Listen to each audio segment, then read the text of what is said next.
Welcome to Follow the Brand TV. I am your host, Grant McGaugh, CEO of 5-Star BDM, a 5-star personal brand and business development company. B for brand, D for development, and M for masters. Today, I'm going to take you on a journey through another deep dive into the world of personal branding and business development using compelling personal stories, business conversations, and tips to improve your brand. By watching the Follow the Brand TV series, you will learn how to differentiate yourself from the competition and build trust with prospective clients. As the saying goes, you never get a second chance to make a first impression. So make it one that will set you apart, build confidence, and reflect who you are. Building your 5-star personal brand is a great way to improve your skills and knowledge. If you have any questions for me or any of my guests, please email me at grant.mcgaugh@5starbdm.com. Now, let's jump into our next episode on Follow the Brand TV.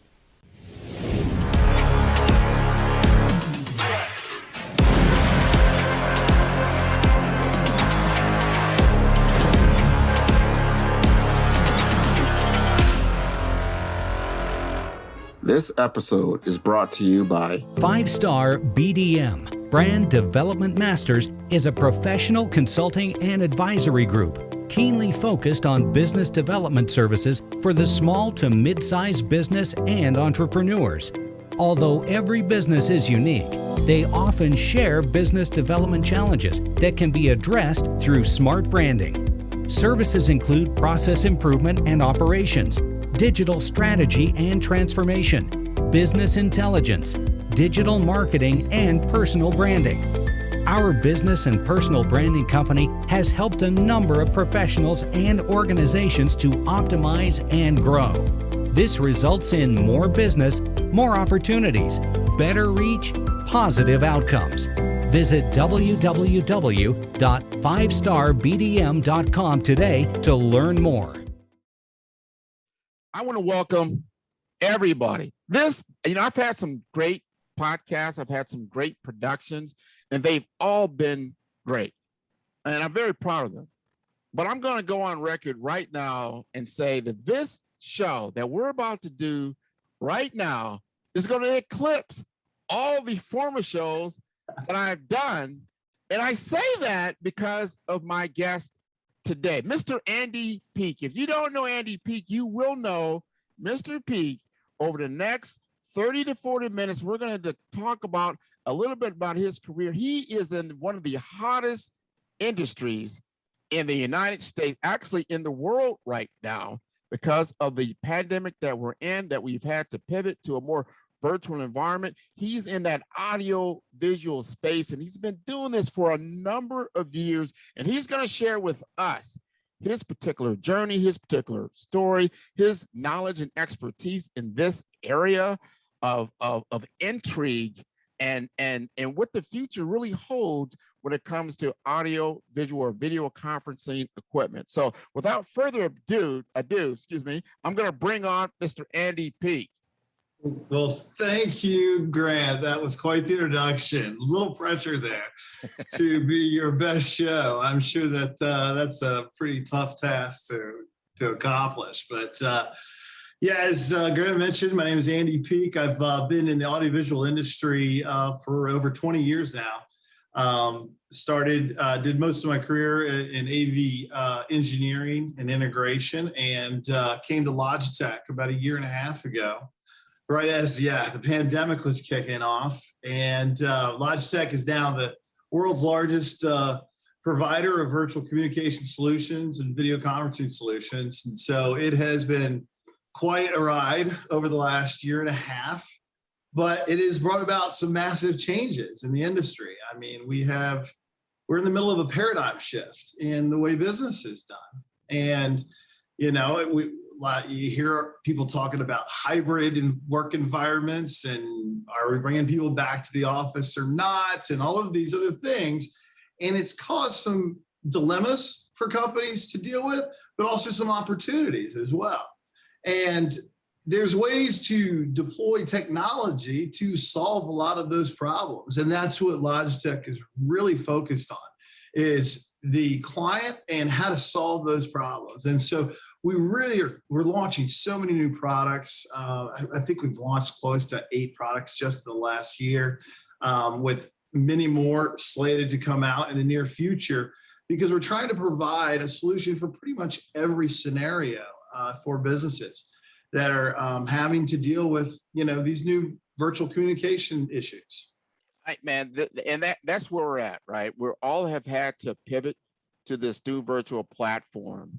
And before I go into that, because I want to dig a little deeper into Andy Pete, because, you come from Virginia, you end up in Florida, you've been in this AV world called AV or audio visual or video conferencing for a while. What attracted you? How did you get into this space?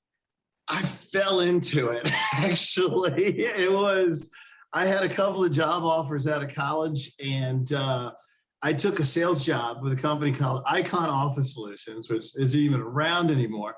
And only I think 2 of their offices had AV divisions. And I got a job as a sales rep in their AV division.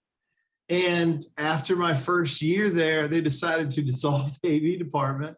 So me and a couple of friends, we started up our own AV integration company in 1997. This is one of the first AV integration companies in the US. I mean, it was a very, very new market at that time. And we saw that it was a very viable business, and it just kept escalating. We were working primarily with the military and Fortune 500 companies, because those were the, small to mid-market weren't really adopting AV solutions at that time. But that all evolved over time. And then as my career evolved and I moved on to, other AV companies, eventually on to AVI SPL, who is the largest audiovisual integration firm in the world. These, solutions were very complex, and everyone was doing them. Every classroom needed AV solutions. Every boardroom, for the most part, not standard conference rooms, but the boardrooms needed AV solutions. And so it was a very, very detail-oriented business. You had to be, focused on and be up on a lot of the new technology and the new options, because you were integrating those things into these solutions. Then I came on board with Logitech, and this was my first foray into the manufacturer world. And I did that because I saw the paradigm shift that was happening here. We were moving, the AV industry was moving away from the big, expensive installations to a larger quantity of smaller installations or less expensive installations, because every room now, every conference room, every meeting room, every huddle space in a business now has to have some type of virtual communication solution in it.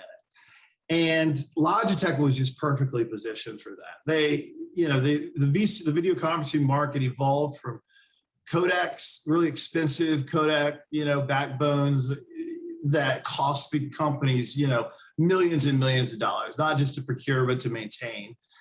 And the VC market then started to transition towards USB solutions, because, you had network speeds and things like that could handle for, high definition video and good audio. And so Logitech kind of got lucky, I guess, because the market was moving towards them. And then COVID hit, and it just threw everything into hyperdrive, because now all of these businesses had to send all their people home, right? And now you have an entire workforce trying to work from home, but not equipped to do so. And that's where Logitech has come into play. And that's where our growth has come from, is that we are working to solve those problems, that specific problem for businesses. How do you have effective communications with employees, some in the office, some at home, maybe all at home? And how do you do that effectively, efficiently, instantaneously, and without complexity? So everything has to be simple. And so standardization across corporations has become a very, very important key, because you want all of your employees to walk into any room and know how to use the system, right? Because it's the exact same one in every room. And you want to be able to instantly link up to, say, people at home, so they have the same experience as the people in the boardroom. And so you're basically connecting different worlds. And so you do that through virtual communications. And what a lot of the studies are showing is, one, there was some concerns around employee productivity at working from home, but those have seemed to stay pretty stable and gone up in certain areas. And also, people like working from home. It gives them a little more freedom. I personally will work different hours, during the day, because I have that freedom to do so. And so it opens things up like that make people feel more comfortable, less stressed. But you also have to be cognizant and change your culture of your company, because you can have people who work constantly because work is at home, right? And you can have employee burnout. You also have to invest in the solutions. Now, there's a way to offset that, because so many of these companies are going to a hybrid model that they're reducing their brick and mortar operation. So there's huge savings in what they've been paying for real estate that they can now deploy to their technology solutions and their virtual communication solutions. And so that's kind of been the trend. And a lot of people are, wondering how this is going to play out in the long term, but it feels like the hybrid model is here to stay. I totally agree in what you're talking about, because the pivot has been now a year and a half, going probably into the 2 years, and we've got used to it, and we've had to adjust. And there'll probably be, like, the hybrid model will definitely be here. There'll be some adjustments, but full time at an office is probably, in certain cases, depending on your workflow, will be there. But you'll have more and more people working from home, and that's been the goal. Now, I'm going to ask you this, because let's just say, and I know there's a lot of people out there, and a lot of people in my audience, some of them are early careers, they're just getting started, or they're looking for a pivot in their career. How does someone become an expert in the AV world, in your world of video conferencing? Well, you've got to break into the industry, and we are. I will sit here and say and declare, we need some young people in this industry. It is an explosive industry. There's a ton of room for growth, and we need some young people to get involved. And so, technology engineering obviously is a good background, from a college degree perspective. There are also certifications that you can get, like a CTS, certified technology specialist certification, or CTSD. These certifications will help you understand the AV market and how engineered systems work. And that will also help. And, any employer who's interviewing you, they see that you have those certifications, they're definitely going to, pay attention and notice that. I love that. So I'm going to ask you specifically, how do you continue to learn in order to stay on top of things within your role? I learn from my clients. I quiz them constantly. I develop, that's the benefit of being a major account rep, is you get to work with very specific accounts for long term, and you get to know them. And so I'm involved in their daily struggles and hopefully their daily solutions to those struggles, right? But I also ask them all the time, what do you see coming down the road? What are you expecting, or that is worrying you about next year or 2 years from now, et cetera. And the marketplace also, when you're involved in it every day, you also, you're immersed in it. So you know what's happening, the changes, and what your competitors are doing and things like that. And so it just kind of happens when you do it from day to day, as far as staying up with those current things. But I really do lean heavily on my clients a lot to get their information, because they're the ones in the trenches. They're the ones with the problems that we're trying to solve. And so we're big, like, before we launch a product, we beta test it with our client base. We have large clients that we'll send these beta test products out to have them run them through the paces and kick the tires on them, give us feedback. Then most times go and redesign and make some changes based on their feedback before we launch. And so it's a customer-based, information process. You've got to it can't just be one-way communication. It's always got to be two-way. Now, with that said, what's the biggest surprise that you've had in the last few months and why? The biggest surprise I've had in the last few months. Wow. Well, I would say probably that this quarter has been, even though, people might see the economy maybe taking a slump or it's something like that. This quarter is actually the best sales quarter I've ever had in my career. And so that was quite a shock to me. But it also speaks to how big a priority virtual communications are right now, and how many businesses are now executing right on their plans, because a lot of the schools and higher ed didn't have the luxury of taking time to put together a plan.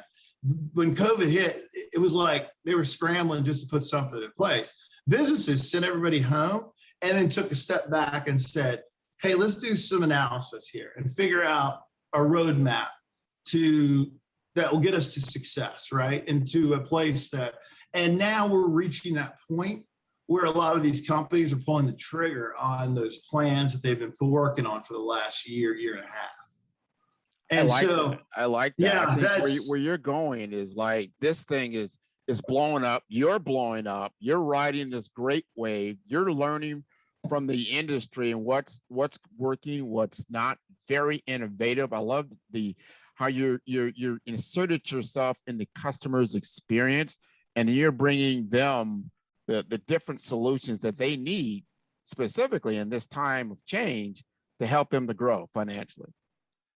5-Star BDM, Brand Development Masters, is a professional consulting and advisory group keenly focused on business development services for the small to mid-sized business and entrepreneurs. Although every business is unique, they often share business development challenges that can be addressed through smart branding. Services include process improvement and operations, digital strategy and transformation, business intelligence, digital marketing, and personal branding. Our business and personal branding company has helped a number of professionals and organizations to optimize and grow. This results in more business, more opportunities, better reach, positive outcomes. Visit www.5starbdm.com today to learn more.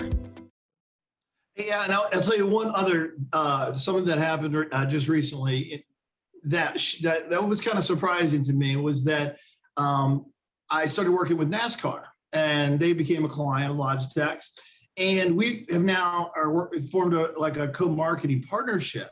And they invited me up for a kind of a VIP session with a lot of other technology partners and things like that. And I was really surprised to hear how NASCAR is really investing in technology to create a more immersive experience for their fan base. So it's not just business and industry or medical that are deploying these solutions. I'm at this NASCAR event, and they're talking about wanting to put cameras in all the cars and around the track, and so that people can have this really immersive experience.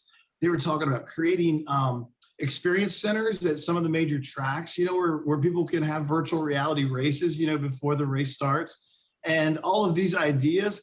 It was just fascinating to me, and I was really shocked to see that this is just it. It's not just in business and industry and, in schools and the typical places we think of. No, yeah, and I like where you're saying that, Andy. And I'm going to pivot a little bit, because this is a personal brand and business development podcast. And you've given us some very good information around the industry, a little information about you. And I want to get more into you right now. And that I'm going to ask you this. If I'm your customer, why do I do business with Andy Peet? I am a big believer in always being there. Always answer the phone if I possibly can. And, your reputation or your brand, but your brand is basically your reputation, will follow you, especially in an industry like the AV industry, where it is a pretty small industry. A lot of us know each other.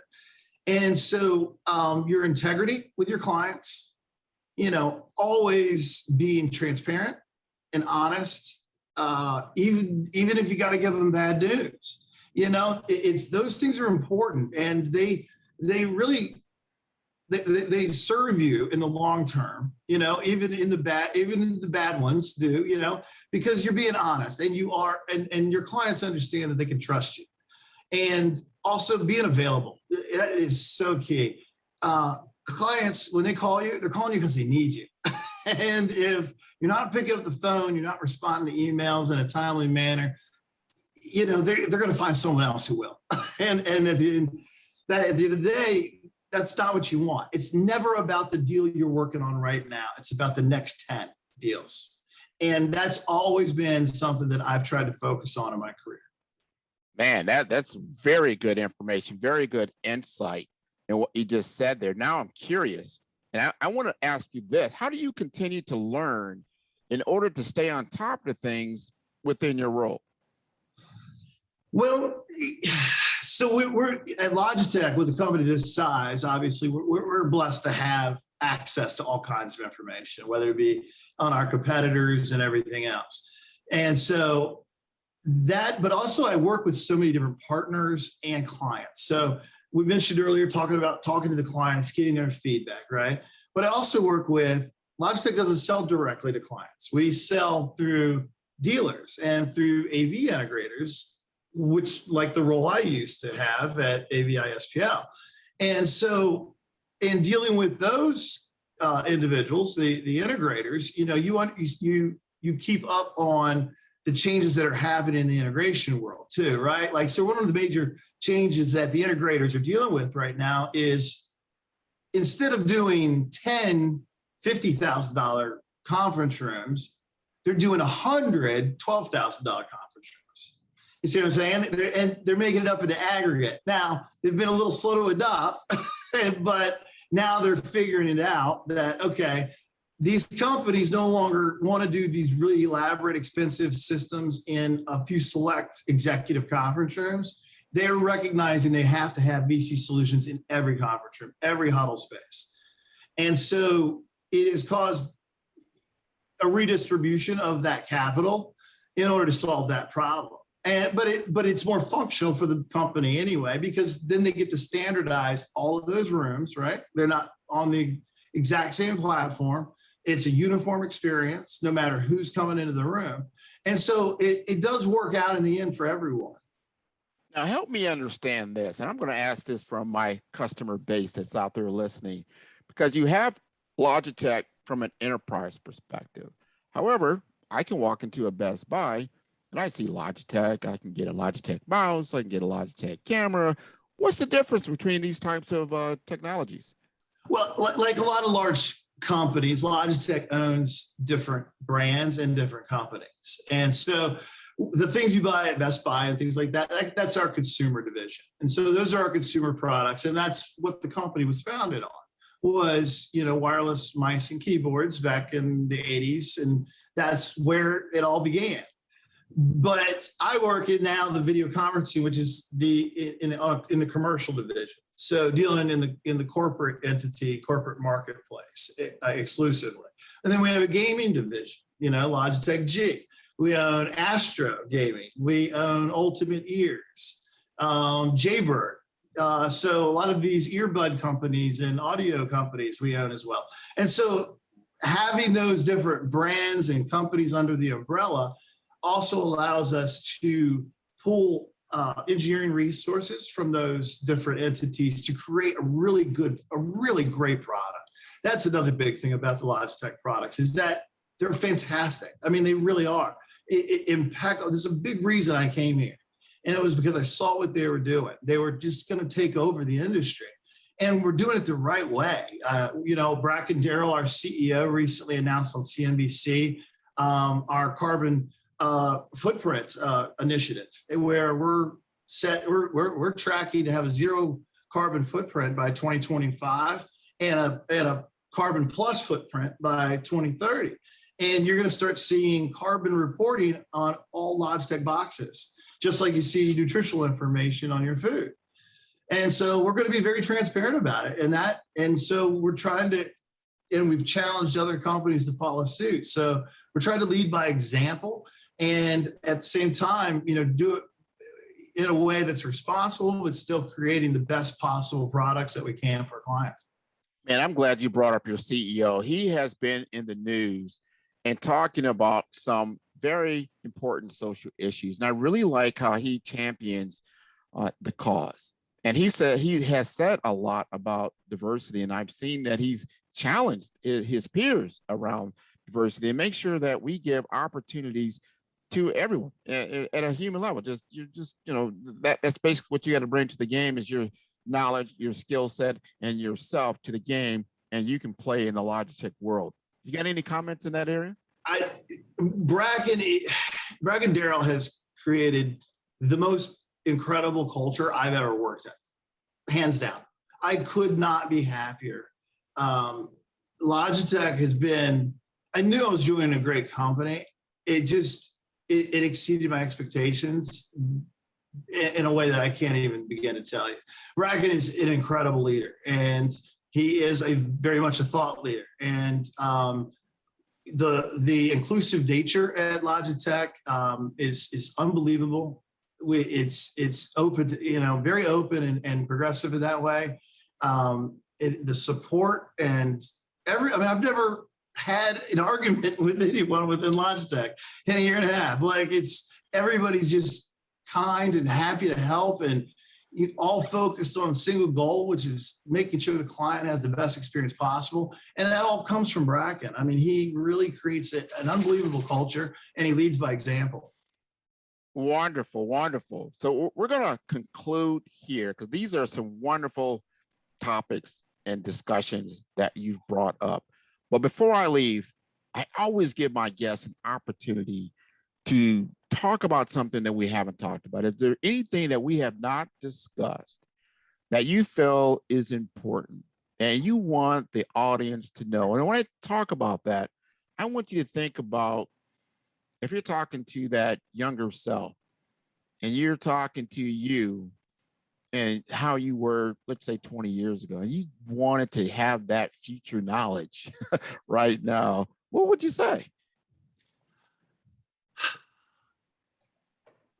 That's an excellent question. I would tell myself to sit back and listen and quit trying to control everything, right? And let things unfold before you just try to steamroll over it. When I was younger, I guess I would consider myself a little bit of a bull in a china shop.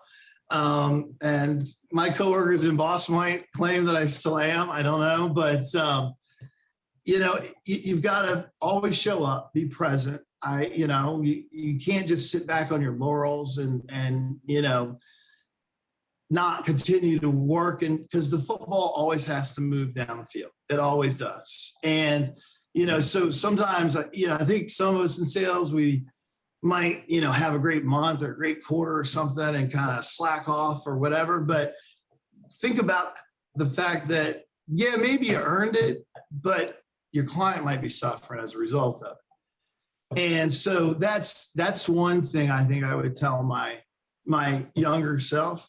And then one point that I would like to leave everyone with is, I hear people talking about virtual communications versus in-person communications, and how do you maintain relationships and all of those things. And there is always going to be a place for face-to-face interaction and to have that. And it does help in bonding, but you can do that through virtual communications as well, because relationships are really based on the amount of time spent together, right? Or the frequency of your visits or your meetings. And I can have far more frequent meetings with my clients now through virtual communications than I ever could when I was out driving around. On a good day in South Florida traffic, I might be lucky to see 3 clients. Whereas now I can meet with 10, 12 in a day and accomplish so much more. And then I'll get out to see them when I get up there, but I've talked to them 25 times since the last time I saw them. So it's like no time has passed. So, I just, I want the audience to understand that you really can build and maintain strong relationships through virtual communications. Don't write it off until you try it. It really is effective, and it can help you be far more efficient at your job. Oh, well, those are sage words. We all have had to pivot. We cannot run away from the future, which is now. I have heard a lot of different things, especially in my world in healthcare, and a lot with telehealth. The virtual adoption of the digital world has accelerated probably by 10 years. So this is something we need to get used to, but being able to utilize it to where you're better is what I just heard now. I love how you said that the frequency, the touch points, and so when you do see someone, face to face, it's even more impactful because you've had all these other interactions. So I love that. I really love what you've just given us, a half hour of complete bliss. And I think you've nailed it. Even though my next show might be a little better. You never know. But I think you did a great job. One last thing, I'll leave the young people who are graduating from college looking for careers. Keep this in mind. In a virtual world now, in a hybrid world now, the whole country is open to you, okay? Not just your little bubble in the little city you live in. So you can do your job search nationwide now. And so that opens up a lot more doors to you. And it also allows a lot of corporations to go after talent that they couldn't before. So be cognizant of that, but don't limit yourself to just thinking, I got to go out and hand out applications where I live. Apply for jobs nationally, because a hybrid work model, you can work from home, you can have a job, you can live anywhere and, work from home and be fine. So consider those things when you're in your job search. Well, what you just said is such a big thing. I've talked to so many different people. The way that they're conducting interviews is all virtual. And they're actually having you to record, your presentation or your interview, send it in. So becoming adept in utilizing these technologies is to your benefit. And this is wonderful. So, and let the people know what's the best way to get in contact with you, Andy? So on LinkedIn, Andy Peak, at Andy Peak, ANDYPEAK. You can also email me at andypeak@logitech.com. So that's ANDYPEAK @logitech.com. Or my cell phone, 954-253-7432. I'm not afraid to give it out. Excellent. I'll be calling you shortly. How about that? That's wonderful. So thanks you again for being a special guest today. I want everyone to know that you can look at listen to all the different podcasts that I have done on Follow the Brand at www.5starbdm. That's B for brand, D for development, M for masters. And we are building a 5-star brand that you can follow. Thank you very much. Thanks a lot, Andy. Thanks, sir.